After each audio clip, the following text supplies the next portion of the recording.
summer, where my spirit's free, no one's stopping me now. Welcome back to another video.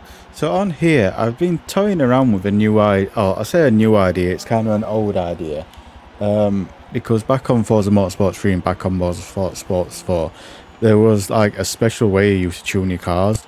So I thought I'd attempt to try it on this game, see if it works, and funnily enough it does. Now this car isn't dialed in yet, so I'm just uploading this tuning setup as like a test trial, because I don't know if it's just the placebo effect or not, if you know what I mean. So that's why I'm just uploading it, so you can give it a go and see what you think to it. So this is for the Lancia, I can't say that name for that car on screen. And I'll go through the tuning setup. Before I get into it too much, I have got a new microphone, so hopefully it's a lot better than my last one, because I know my last one was really quiet and it sounded crackling. But anyway, we'll get into it. So we've got the 6.2 litre V8, obviously rear wheel drive. Then on the aspiration we've got twin turbos. Now on body kits I've got the stock front, back, everything's stock on there. If you wish to change that, that's up to you. That's just how I purchase run cars, that's all. Tyres, I've got the drag tyres on because this is a car for points drifting online. Fronts, I've got 195s. On rears I've got 255s. The alloys, you can have whatever you want on there, but for rim size, this is where it gets a little bit into it. Back on Forza 3, Forza 4, the bigger your rim size is, so it's like on here it's a 18-inch rim, the less grip you've got, where the smaller size such as the R13, you get more grip. So what I've done on this is I used to do a little trick where I run my front end slider and my back end gripper, and it worked really well. So I've attempted to try doing it on this. Now for me it does seem a lot better, and I can get more consistent scores doing it like this, because like on Bernese Alps, my best was 172 and I couldn't get into the 170s again since that. But since doing this car I managed to get a 173. I wish I recorded it for you, but we'll get into 170s on this anyway. So yeah, I seem to get more consistent scores doing it how I've done this. So if you want to sound off in the comment section below, and give this car a try and see what you think to it, see if it's just the placebo effect or whether it does actually make it better or not, because I've been playing game that long now, I can't actually tell whether it's a placebo effect or not. But on the roll cage, I'm going to show you a little trick here. So if you look on here, it's when you're over the no roll cage, my 0 to 60 is 5.9 and my 0 to 100 is 8.5. But if you put the roll cage in, my 0 to 60 goes to 5.0 and my 0 to 100 goes to 7.3. Now not every car does this. Some cars get worse, some cars get better, some cars there's no change in your times. But if your car does get better in the 0 to 60 and the 0 to 100 with a roll cage, then I recommend sticking a roll cage in. If it doesn't get better, or if it stays the same, or if it gets worse, then I recommend running it without a roll cage. But that's just my opinion. Engine's fully upgraded, so we'll just flick through here as quick as what we can, because everything's on here. Try and fly through these for you.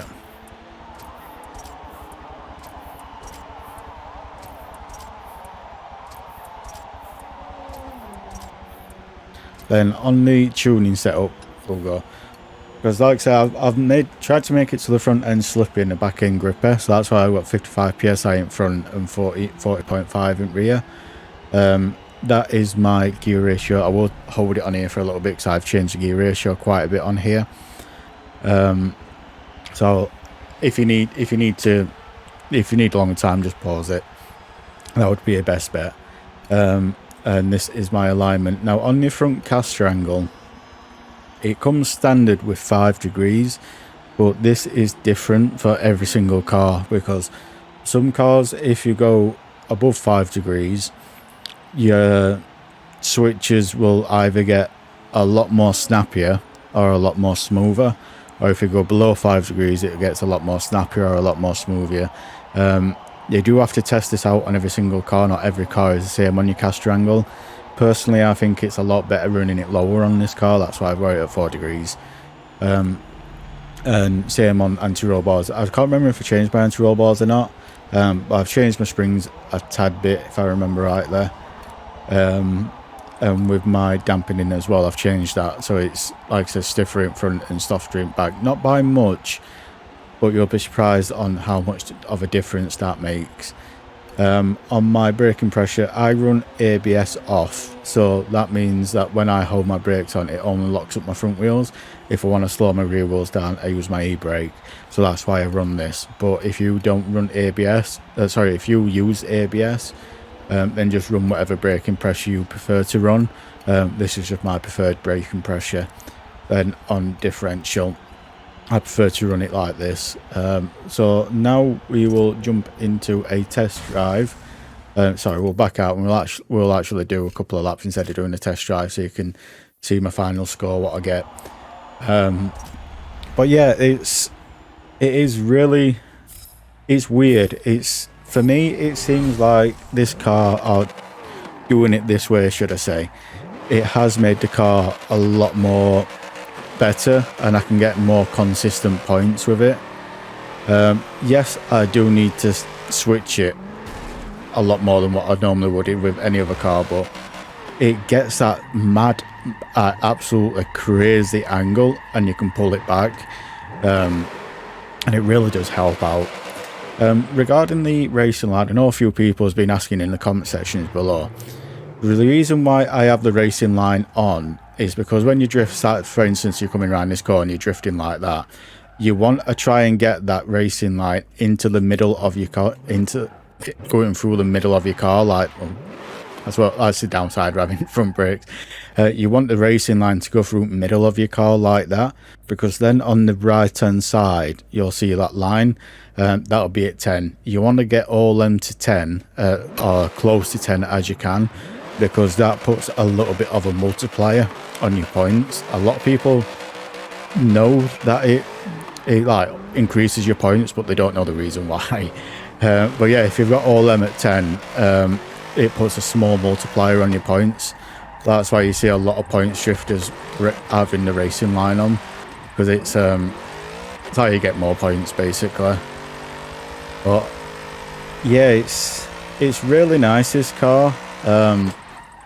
It is a little bit twitchy, yes, I do be aware, but I do seem to get more consistent points using this car.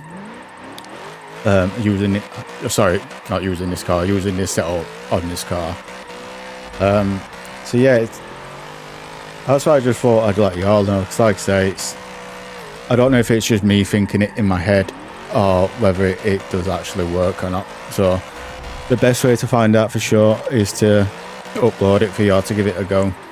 And once I do finally get this car fine-tuned and get it all fine-tuned in, I will release that tune as well, because I've got a lot of work to do on my springs and on my dampening, because I've got to fine-tune that in for my drifting style. And I'm tempted to change the toe and the camber just slightly to give me a little bit more grip as well. But this is something what's going to take a while to do. It's not something I can kind of do overnight. So it might be a week or two till you see the final version of this car, probably longer. This is the downside to fine-tuning cars. It's one of the reasons why I kind of stopped doing it. But the advantage of fine-tuning a car is it makes that car absolutely amazing and overpowered. There's only one car I've really fine-tuned on this game, and that's in Nissan GTR. That's why that car works so well, because I spent a month fine-tuning that. But yeah, I like it, but I just like to see what y'all guys think to it, that's all. So let's get this lap finished off. Try and concentrate on drifting instead of talking. It's going to sound really weird, but trying to talk and drift at the same time, it kind of takes your mind off in it, so I might have to stick a second lap in. I'll shut up for a little bit and get this done.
I see what I mean. How you can get consistent 70s or 170s.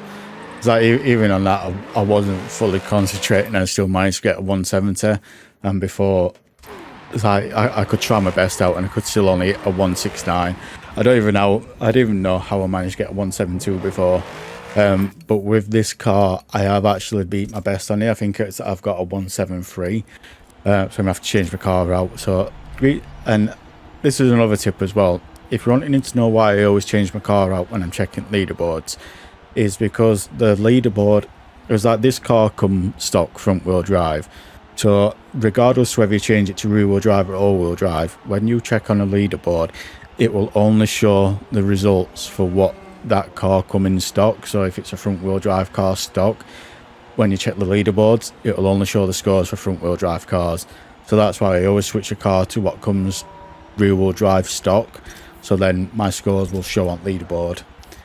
So if you're ever wondering why your score isn't showing on there, that's the reason why. But yeah, as you can see, like with this car, I've got a 173, 173,393.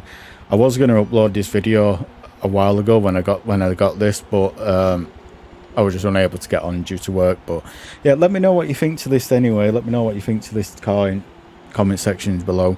And like I say, hope the audio isn't really bad, because I do need to fine tune my microphone in.